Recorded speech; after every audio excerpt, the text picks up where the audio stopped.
আসসালামু আলাইকুম। কেমন আছেন সবাই? আশা করি সবাই ভালো আছেন। আচ্ছা, কেক বানানোর ক্ষেত্রে অনেক সময় ডিমের গন্ধ থেকে যায়। বিশেষ করে ভ্যানিলা ফ্লেভারের কেকের ক্ষেত্রে এমনটা বেশি দেখা যায়।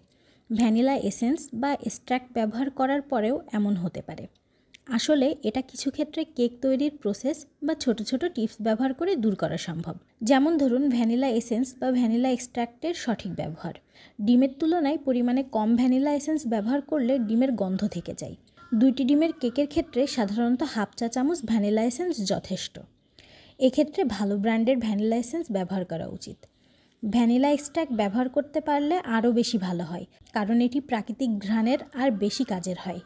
এছাড়া দারুচিনি বা এলাচের গুঁড়ো ব্যবহার করা যায়, তবে এটা পাউন্ড কেকের ক্ষেত্রে বেশি ভালো। স্পঞ্জ কেকে আমার মতে না দেওয়াই ভালো। 1 পাউন্ড কেকের হিসাবে হাফ চা চামচ দারুচিনি বা এলাচের গুঁড়া ব্যবহার করা যেতে পারে। এতে কেকে ডিমের গন্ধ তো দূর হবেই, সাথে চমৎকার একটি মিষ্টি ঘ্রাণ দেবে কেকে লেবু বা কমলার খোসা দেওয়া যেতে পারে। এটা আমি কিছু কেকের ক্ষেত্রে করে থাকি। 1 চা চামচ লেবু বা কমলার খোসা 1 পাউন্ড পরিমাণ কেকের জন্য পারফেক্ট হবে।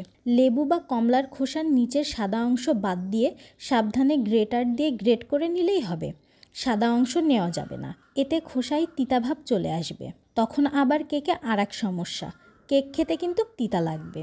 এ তো গেল কি মিশিয়ে ডিমের গন্ধ দূর করবেন সেটা। এখন বলি কি প্রসেস ফলো করলে কেক ভালো হবে। সব সময় তাজা ফ্রেশ ডিম দিয়ে কেক বানানো উচিত।